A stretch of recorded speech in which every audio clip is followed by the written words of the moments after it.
नमस्कार दोस्तों, welcome back to my channel legal vocab by Saumya. Legal vocab by Saumya में आपका हार्दिक स्वागत करती हूँ।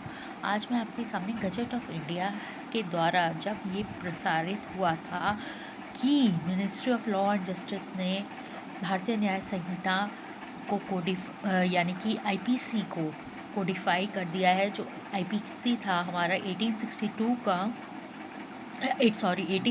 का, उसे कोडिफाइड कर दिया है अब 2023 में भारतीय न्याय संहिता के नाम से जो एक्ट है। तो उसका डिटेल लेक्चर्स मैं अब यूट्यूब चैनल पर अपलोड करने वाली हूँ। तो मेरे साथ बीएसए, बीएनएसएस और बीएसए 2023 के जो एक्ट्स हैं, पारित एक्ट्स हैं, लॉज हैं, न्यू क्रिमिनल लॉज जो है हमारे तीनों जो कोडिफाइड कर दिए गए हैं भारत की सरकार ने इंडिया में, तो वो लागू जो हो चुके हैं उन पर डिटेल लेक्चर्स 1 बाय 1 करके मैं लेके आऊँगी। तो मैं आज पहला लेक्चर 1 ऑन बीएनएस पे भारतीय न्याय संहिता पर लेके आई हूँ। आशा है आप सबको पसंद आएगा। इसके ऊपर हम थोड़ा थोड़ा करके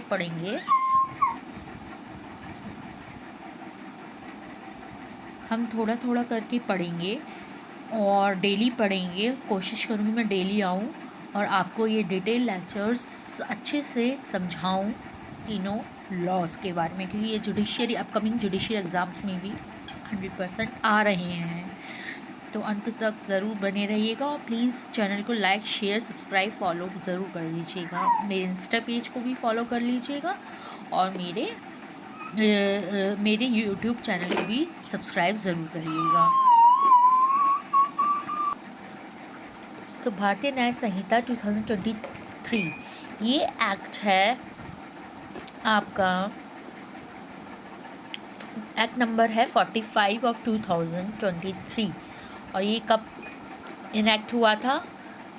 25 दिसंबर 2023 को। यानी कि एन एक्ट टू कंसोलिडेट, ये किस लिए होता है, इसका पर्पस क्या है? जिससे एन एक्ट टू कंसोलिडेट मतलब एक जगह कोडिफाई करना and amend the provisions relating to offences के प्रोविजंस को अमेंड करना। अमेंड मतलब मॉडिफाई, ऐड, माइनस, हटाना, कुछ भी करना, घटाना, जोड़ना या उतना ही रखना, वो अमेंड कहलाता है। फॉर मैटर्स कनेक्टेड, किस मैटर्स के लिए कनेक्टेड देयर विद और इंसिडेंटल देयर टू। जो मैटर्स हैं वो मैटर्स जो है कनेक्टेड देयर विद और इंसिडेंटल होंगे इससे। तो B it enacted by parliament ने इसे 74th year of the Republic of India में फॉलोज ऐसे इनेक्ट किया है कि अब हम चैप्टर फर्स्ट पढ़ेंगे, प्रिलिमिनरी। मैं कोशिश करूँगी जल्द से जल्द ख़त्म कर सकूँ और अच्छे से पढ़ा सकूँ आपको, और ताकि आपको अच्छे से समझ में आए। तो सेक्शन 1 है, इसमें फर्स्ट कह रहा है दिस एक्ट में बी कॉल्ड द भारतीय न्याय संहिता। प्रिलिमिनरी में ये एक्ट भारतीय न्याय संहिता कहलाएगी। इसका शॉर्ट टाइटल है। कमेंसमेंट क्या है इसमें? सेकेंड सेक्शन में दिया, it shall come into force on such date as the central government may by notification in the official gazette appoint, and different dates may be appointed for different provisions of this संहिता। यानी कि ये तब आएगा उस समय, ये जब 2023 में, क्योंकि लागू नहीं हुआ था क्योंकि दिसंबर में ही हुआ है। 2024 1 जुलाई 2024 में इस पूरे इन्फोर्स हुआ है। तो कि तब होगा जब तब तक उस समय कह रहे हैं, उस समय की बात है जब ये पब्लिश हुआ एक्ट कि सेंट्रल गवर्नमेंट में by notification in the official gazette appoint and different dates में be appointed for different provision और दिस संहिता। तो ऑफिशियल गजट में जब ये आएगा लिख के तभी इसको इन्फोर्स किया जाएगा। लेकिन हमें पता है कि अब कि 2025 में मैं वीडियो बना रही हूँ, तो उसमें हमें पता है कि ये कब इन्फोर्स हुआ था? 1 जुलाई 2024 को। थर्ड प्रोविज़न कह रहा है कि every person shall be liable to punishment under this Sanhita हर पर्सन को, किसी भी पर्सन को, कोई भी पर्सन, हर एक पर्सन, हर एक व्यक्ति संहिता के अंडर, इस संहिता के अंडर लायबल होगा पनिशमेंट के, और नॉट अदरवाइज, और किसी और के अंडर और लॉस के अंदर नहीं होगा, क्रिमिनल लॉ के। और किस लिए? जब उसने क्या किया है, कोई भी एक्ट या omission contrary to the provisions thereof, जो प्रोविजंस लिखे गए हैं इस एक्ट में, जो प्रावधान लिखे गए हैं इस एक्ट में, उसके द्वारा जो भी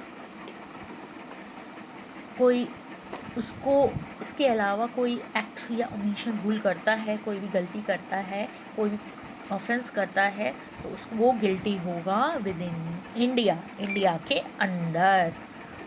फोर्थ है any person liable by any law for the time being in force in India. कोई भी पर्सन लाइबल होगा by any law for the time being in force in India to be tried for an offence committed beyond India. कोई भी person जो liable है किसी भी law के द्वारा जो कि इन्फोर्स हुआ है इंडिया में, और to be tried for an offence committed beyond India, और उसका ट्रायल कहाँ चलेगा? ऑफेंस जो कि बियॉन्ड इंडिया में से, इंडिया से बाहर कमिट किया गया है, shall be dealt with according to the provisions of this Sanhita. इस संहिता से ही एप्लीकेबल होगा, के अंदर ही अकॉर्डिंग टू द प्रोविजंस से ही डील किया जाएगा for any act committed beyond India के बाहर, in the same manner as if such act had been committed within India, as such act has been committed within India. ऐसा कहेगा कि such act has been committed, यहाँ से हुआ है, commit कहाँ किया गया है? विद इन इंडिया में, ऐसा समझा जाएगा। फिफ्थ है the provisions of the Sanhita shall also apply to any offence committed by. ये जो प्रोविजंस है संहिता के, ये अप्लाई होंगे किसी भी ऑफेंस के लिए जो कि कमिट किया गया है किसी भी सिटीज़न के द्वारा भारत के कहीं पे भी, इन any place without and beyond India. ये बहुत इंपॉर्टेंट है, जुडिशियल एग्जाम्स के प्री में, मेंस में, सब में, और इंटरव्यू में सब में पूछा जाता है कि फिफ्थ पॉइंट जो है इसका clause, the provisions of this Samhita shall also apply. कहाँ पे अप्लाई हो, कहाँ पे भी अप्लाई होगा, यहाँ पे भी, टू एनी ऑफेंस कमिटेड जो कि सिटीज़न ऑफ इंडिया के द्वारा हुआ है, कहीं पे भी, विदाउट एंड बियॉन्ड इंडिया। बाहर इंडिया के सिटीज़न ने कुछ कमिट, कहीं पे भी प्लेस, किसी भी प्लेस पे सिटीज़न ऑफ इंडिया ने कमिट किया है कोई offence, be any person on any ship और एयरक्राफ्ट में registered in India wherever it may be, और C any person in any place without and beyond India committing offence targeting a computer resource located in India. किसी भी person के द्वारा without and beyond India committing offence targeting a computer resource located in India. Explanation, तो किसी भी person के द्वारा जो कि बाहर है इंडिया के, कमिट कर रहा है और टारगेट कर रहा है कंप्यूटर रिसोर्स को लोकेटेड इन इंडिया, यानी साइबर क्राइम्स को। Explanation, in this section the word offence includes every act. Offence क्या इंक्लूड करता है? Every act committed outside India which if committed in India would be punishable under this Sanhita. हम इसका और IPC का मैं कंपैरिजन लेके आऊँगी। पहले हम बीएसए को समझ लें, बीएसए को, भारतीय न्याय बीएनएस को समझ लेते हैं पूरी तरीके से, तभी हम उसका डिफरेंशिएट कर पाएंगे आईपीसी से। तो पहले पढ़ेंगे भारतीय न्याय संहिता 2023 को, फिर आईपीसी का डिफरेंसेस पढ़ेंगे, से डिफरेंस पढ़े लेके आऊँगी वीडियोस पर, तब तक बने रहिए मेरे साथ। ये इलस्ट्रेशन अगर इसका देखें कि ऑफेंस का मतलब कोई भी एक्ट का होगा जो कि कमिटेड बाहर हुआ है, वो पनिशेबल होगा अंडर दिस संहिता के अंदर, दंडनीय होगा अगर वो कमिट होता है, जैसे कि इंडिया में।